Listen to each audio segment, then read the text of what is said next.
November 10th, 2025, a date that will be etched into the ongoing saga of the South China Sea. The South China Sea churns, not from storms, but from a standoff that has captured the world's attention and raised tensions to a fever pitch. The Philippine supply boat, May 1, pushes steadily toward the BRP Sierra Madre, a grounded warship that serves as Manila's outpost at Ayungin Shoal, braving both the elements and the threat of confrontation. This is more than a routine delivery. It's a bold declaration of sovereignty in one of the world's most fiercely contested waters, where every action is loaded with meaning. Towering China Coast Guard ships close in, sirens blaring and lights flashing, intent on blocking the mission and asserting their own claim. The Philippine crew faces a gauntlet, their nerves steeled as they navigate past the overwhelming presence of Chinese vessels, each maneuver fraught with risk. The BRP Sierra Madre, rusting and battered by years of exposure, stands as a stubborn symbol of the Philippines' claim. Its Marines isolated but undeterred, holding the line against all odds. For the Marines stationed here, the May's arrival is more than a resupply. It's a lifeline, a morale boost, and a powerful reminder that their nation stands with them, no matter the danger. Above, a U.S. Navy P-8A Poseidon circles the tense scene, its presence raising the stakes and drawing global attention to this remote but critical flashpoint. Is it simply observing, or is it a silent guardian, ready to intervene if the situation spirals out of control? The answer remains ambiguous, but its shadow looms large over the waters, a constant reminder of the world's watchful eyes. The world watches as the Philippine boat presses on, every mile covered a test of will, determination, and international resolve. The outcome of this encounter will ripple far beyond these waters, shaping alliances, influencing regional power dynamics, and setting precedents for the future of maritime law. The courage of the Filipino sailors is on full display, their mission a beacon of defiance and hope for their countrymen watching from afar. In this tense standoff, every move is scrutinized, every decision carries weight, and the world holds its breath for what might come next. The South China Sea holds its breath, the air thick with anticipation, waiting to see who will blink first in this high-stakes maritime drama. The November 10th resupply mission was a masterclass in determination and coordination. Two supply boats, shielded by Philippine Coast Guard vessels, braved a Chinese blockade at Ayungin Shoal. Chinese ships and maritime militia closed in, blasting water cannons and executing dangerous maneuvers. The Filipino crews held steady, their Coast Guard escorts expertly carving a path through the chaos. The May 1 slipped through, reaching the BRP Sierra Madre and delivering vital supplies. This hard-won victory was captured on camera, journalists embedded, footage released in real time. The Philippines' strategy of assertive transparency exposed China's aggression to the world. By controlling the narrative, Manila rallied international support and put Beijing on the defensive. The mission's success was not just logistical, but diplomatic, a signal that the Philippines would not be cowed. In the face of overwhelming odds, resolve and smart strategy prevailed. The presence of a U.S. Navy P-8A Poseidon above Ayungin Shoal sparked intense speculation and debate among analysts and the public alike. Officially, both Manila and Washington insist the American aircraft was not directly involved in the resupply mission, maintaining a careful diplomatic stance. The Philippines is keen to assert its agency, deliberately avoiding the image of being a mere U.S. proxy in the region's tense standoff. The Pentagon describes the flight as routine, just another patrol in international airspace, part of ongoing operations in the area.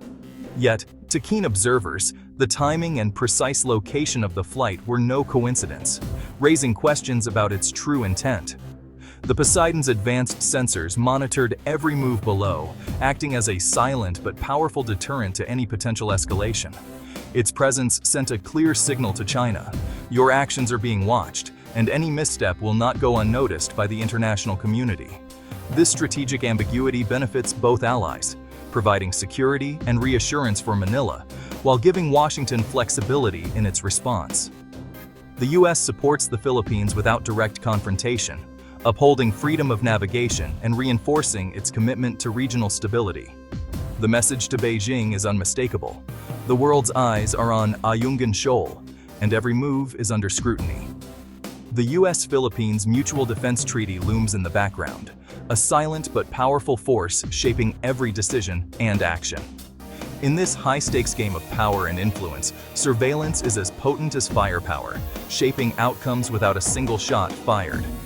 The skies above the South China Sea are never empty, always watched, always contested, and always a stage for the world's great powers. China's response was swift. Ayungin Shoal, or Ren-ai Jiao, is indisputably theirs, Beijing insists. The China Coast Guard and maritime militia acted to block the Philippine mission, accusing Manila of illegal intrusion. China frames its actions as lawful and restrained, painting itself as the aggrieved party. Its claim rests on historic rights, rejected by international law and the United Nations Convention on the Law of the Sea. Through constant presence and gray zone tactics, China aims to wear down the Philippines and assert control without firing a shot.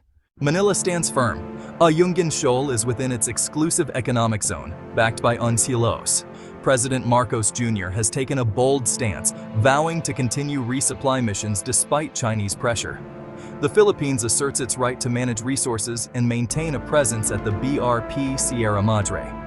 Diplomatic protests and assertive transparency keep the world's attention on China's actions.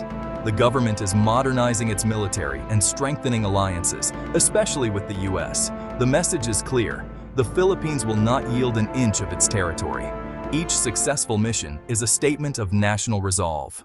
The world is rallying behind the Philippines.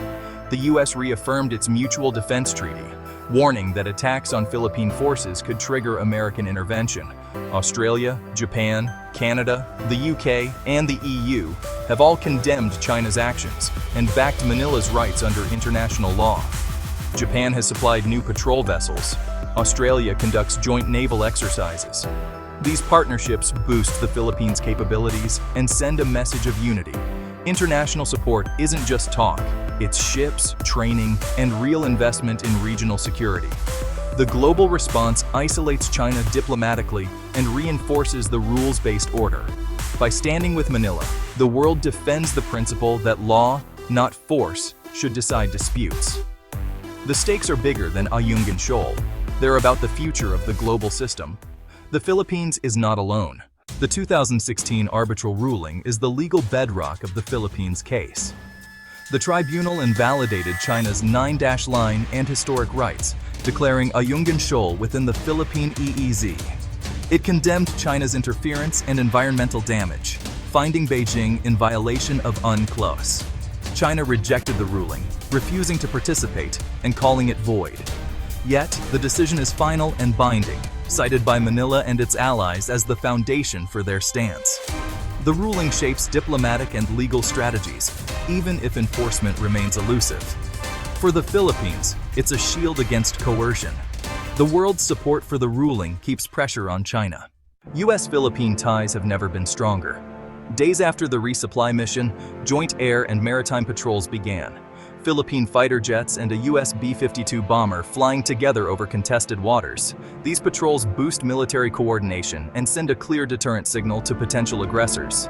The US is providing advanced equipment, intelligence, and training while gaining access to key Philippine bases.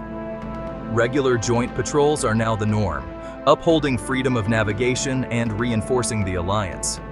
Officially, they're not aimed at any country, but the message to China is unmistakable. The Enhanced Defense Cooperation Agreement deepens military integration and readiness. The US and its allies are committed to regional security. The South China Sea is now a proving ground for these partnerships. The Ayungin Shoal standoff marks the beginning of a new, more confrontational era in the South China Sea, where tensions are rising and the stakes are higher than ever before. China strongly condemns joint patrols in the region, calling them a direct provocation, and accuses the US of using the Philippines as a pawn to contain its growing influence and ambitions. The region now faces a classic security dilemma. Every move by one side triggers a countermove by the other, creating a cycle of escalation and raising the risk of dangerous miscalculation. In such a volatile environment, a single incident or misunderstanding could quickly spiral out of control, potentially drawing in global powers and igniting a much larger crisis. The Philippines, backed by its allies, remains determined to assert its rights and defend its sovereignty. Meanwhile, China is equally unlikely to back down or compromise on its claims. This contest will increasingly play out through gray zone tactics, covert maneuvers, maritime standoffs, and high-stakes diplomacy, where every action is carefully calculated. Managing this intense competition is crucial to prevent it from erupting into open conflict, which would have devastating consequences for the entire region. The outcome of this struggle will help shape the future of the international order, testing whether the rule of law or the rule of might will ultimately prevail. The courage and resolve of Filipino sailors and Marines serve as a powerful reminder of what's truly at stake here: a nation's right to chart its own course and determine its own destiny. The world watches anxiously, hoping for peace and stability, but also bracing for whatever may come next in this unfolding drama.